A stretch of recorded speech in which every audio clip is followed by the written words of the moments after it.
میرے بھائیوں دوستوں، یہ آیات جو میں نے تلاوت کی ہیں، ان میں اللہ تبارک و تعالیٰ نے اہل ایمان کو خطاب فرمایا خصوصی،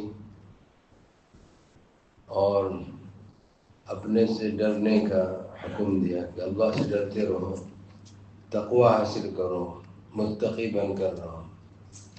میرے دوستوں، میں نے پہلے بھی بتایا تھا کہ تقوی اگر کبھی ٹوٹ جائے تو کیا اس کا طریقہ جوڑنے کا؟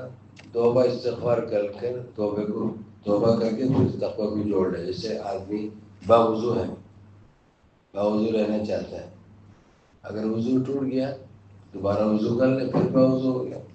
اگر انسان سے کوئی گناہ ہو جائے، گناہ کرنے سے انسان اللہ سے دور ہو جاتا ہے، اللہ تعالیٰ جو خالق و مالک ہے اس سے تعلق میں کمی آ جاتی ہے، انسان دور ہو جاتا ہے، جو اللہ کو ناراض کرتا ہے اللہ تعالیٰ ناراض ہوتے ہیں۔ کوئی گناہ کرے تو اللہ تعالیٰ ناراض ہوتے ہیں۔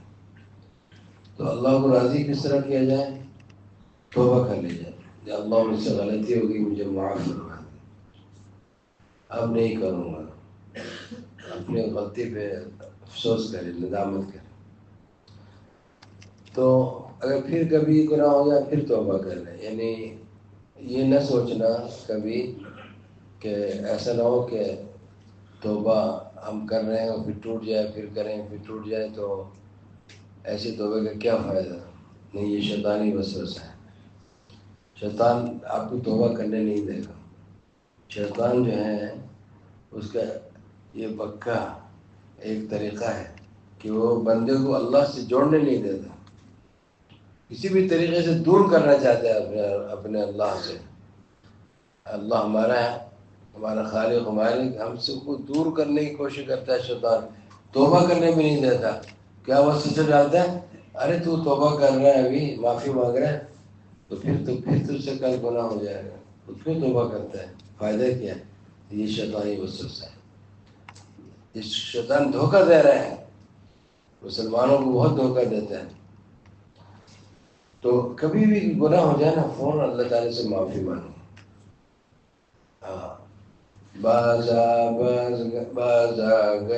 100 بار تو بشکستی بازا، کہ اگر تجھ سے 100 مرتبہ بھی توبہ ٹوٹ گئی تو پھر بھی توبہ کر لے، اللہ کی طرف آ جا، اللہ کا دروازہ کھلا ہے، اللہ رحیم کریم ہے۔ تو میرے دوستوں، پہلے تو یہ کوشش کہ گناہ نہ ہو، اللہ کو ناراض نہ کرے۔ لیکن اگر بتقاضۂ بشریت گناہ ہو گیا، کوئی کیسا بھی گناہ ہو، آنکھ کا ہو، کان کا ہو، زبان کا ہو، کیسا بھی گناہ ہو، فوراً توبہ کر لیں، اللہ تعالیٰ سے معافی مانگ لیں۔ ربی انی اذنبت ذنبا آخر فاغفر لی فإنه لا يغفر الذنوب إلا أنت۔ اے میرے رب، مجھ سے پھر گناہ ہو گیا اور آپ کے علاوہ کوئی گناہ معاف نہیں کر سکتا۔ دیکھیے، سواری جب بیٹھتے ہیں نا، سوار جب ہوتے ہیں نا، پہلے تو اونٹوں کی سواری ہوتی تھی، اونٹ ہوتے تھے، گدھے، خچر وغیرہ۔ آج کل گاڑی ہیں، تو وہ جو دعا ہے نا، سبحان الذي سخر لنا هذا وما كنا له مقرنين وإنا إلى ربنا لمنقلبون، الحمد لله الحمد لله الحمد لله، الله أكبر الله أكبر الله أكبر، سبحانك اللهم إني ظلمت نفسي فاغفر لي فإنه لا يغفر الذنوب إلا أنت۔ یہ سنت ہے، جب فاغفر لی، یا اللہ میری مغفرت فرما دیجیے، فإنه لا يغفر الذنوب إلا أنت، یا اللہ آپ کے علاوہ کوئی مغفرت کر نہیں سکتا۔ یہ جب کہے نا تو آسمان کی طرف دیکھ کر مسکرائے۔ نبی پاک صلی اللہ علیہ وسلم نے یہ امت کو سکھایا ہے۔ آیا بات سمجھ میں؟ ہاں، اللہ تعالیٰ خوش ہوتے ہیں۔ فإنه لا يغفر الذنوب إلا أنت، کہہ کہ آسمان کی طرف دیکھ کے مسکرائے، تھوڑا ہنسے۔ یہ سنت ہے، اس میں بہت کم لوگ عمل کرتے ہیں، بہت کم لوگوں کو پتہ بھی نہیں ہے کہ یہ سنت ہے۔ یہ دعا پوری یاد کر لینی چاہیے، ہر مومن کو دعا بھی یاد ہونی چاہیے نا۔ جو نبی پاک صلی اللہ علیہ وسلم نے دعائیں سکھائی ہیں، اس دعاؤں کو یاد کرنا یہ بہت زیادہ ضروری ہے، لیکن دعا بھی یاد نہیں کرتے، ساری زندگی گزر جاتی ہے دعا یاد نہیں کرتے۔ افسوس کی بات ہے۔ نمازی بھی ماشاء اللہ ہیں جو وہ بھی دعا یاد نہیں کرتے ہیں، افسوس کی بات یہ ہے اس نے ہر موقع کی دعا سکھائی، نبی پاک صلی اللہ علیہ وسلم نے ہر موقع کی دعا سکھائی ہے، سفر میں ہو، حضر میں ہو، سوتے وقت ہو، اٹھتے وقت ہو، ہر حالت بدلتے وقت، چڑھتے وقت اللہ اکبر، نیچے اترتے وقت سبحان اللہ، ہر موقع کی دعا سکھائی۔ یہ دعائیں جو ہے بندے کو اللہ تعالیٰ کے قریب کر دیتی ہیں، قریب کر دیتی ہیں۔ تو دعاؤں کا بہت اہتمام کریں، یاد کریں سنت نبوی میں جو دعائیں ہیں یاد کریں، مسنون دعائیں یاد کریں، بہت ضروری ہے۔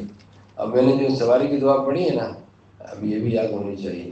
اب تو روزانہ بیٹھتے ہیں نا، آپ لوگ ڈیوٹی پہ جاتے ہیں، روزانہ سواری پہ بیٹھتے ہیں صبح کو، آتے وقت بھی۔ اب دعا پھر کتنے لوگ پڑھتے ہیں، کتنے لوگ نہیں پڑھتے ہیں؟ تو اللہ تعالیٰ سے کتنی دوری کی بات ہے کہ بندہ دعائیں بھی نہ پڑھے، اللہ تعالیٰ سے مناجات نہ کرے، دعائیں نہ پڑھے۔ آپ جو ہے پوری دعا گوگل پہ نکالیں، اگر آپ کو کتاب نہیں ہے آپ لکھیں سواری کی مکمل دعا، آپ کو آ جائے گی، یاد کر لیں اس کو، یاد کر لیں تھوڑا تھوڑا۔ حضرت امام صاحب کی خدمت میں آگے جائیں، وہ یاد کرا دیں گے آپ کو۔ دین پر چلنے کے لیے استاد کو بھی ڈھونڈنا پڑتا ہے، اچھا عالم کے پاس آنا پڑتا ہے، آخر سے بڑی کوتاہی علماء کے پاس آتے نہیں۔ بازا صدر صدبا تو بشکستی بازا، اور فرمایا کہ ہم تو مائل بکرم ہیں، کوئی سائل ہی نہیں، راہ دکھلائے کسے راہ روے منزل ہی نہیں، ہم تو مائل بکرم ہیں۔ لوگ آنے کو تیار نہیں ہیں، لوگ آنے کو تیار نہیں ہیں، اللہ تعالیٰ تو کرم کرنے کے لیے تیار ہے۔ ہم تو مائل بکرم ہیں، کوئی سائل ہی نہیں، راہ دکھلائے کسے راہ روے منزل ہی نہیں۔ تو میرے دوستوں، اللہ کی طرف توجہ کرنا ضروری ہے ہر مومن بندے کو۔ ہم سب اللہ کی بارگاہ میں توبہ کریں، ہم سب اللہ تعالیٰ سے معافی مانگیں اور دعا میں دل لگائیں۔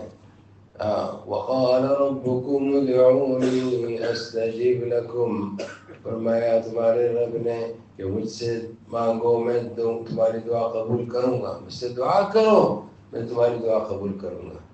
ان الذين يستكبرون عن عبادتي سيدخلون جهنم داخرين، بے شک جو میری عبادت سے تکبر کرتے ہیں، اپنے آپ کو بڑا سمجھتے ہیں، تو یہ لوگ قریب جہنم میں ذلیل ہو کر داخل ہو جائیں گے۔ قرآن میں اللہ تعالیٰ نے فرما دیا، بتا دیا۔ وہ جو تکبر والے ہوتے ہیں نا، وہ دعا بھی نہیں کرتے، اللہ کے سامنے اپنے آپ کو ذلیل کر کے اور محتاج بن کر، محتاج ہیں ہم، اس میں شک کیا ہے؟ ہم تو اللہ کے بندے اور محتاج ہیں، ہر لمحے اللہ کی رحمت کے محتاج ہیں ہم۔ ایک لحظہ، ایک منٹ، ایک سیکنڈ بھی بغیر اللہ کی رحمت کے کوئی نہیں چل سکتا۔ تو اللہ تعالیٰ کی طرف توجہ کر کے اور گڑ گڑا کے دعا کرنا۔ فرمایا ادعوا ربکم تضرعا وخفیا، اپنے رب سے مانگو چپ کے اور تضرع کہتے آہوزاری کر کے، گڑ گڑا کے، وہ خفیہ اور چپ کے مانگو۔ اللہ تعالیٰ حکم دے رہے ہیں ہم سب کو۔ تو میرے عزیز دوستوں، بھائیوں، اس طرح توجہ کرنے کی ضرورت ہے۔ بارک اللہ لی ولکم فی القرآن العظیم ونفعني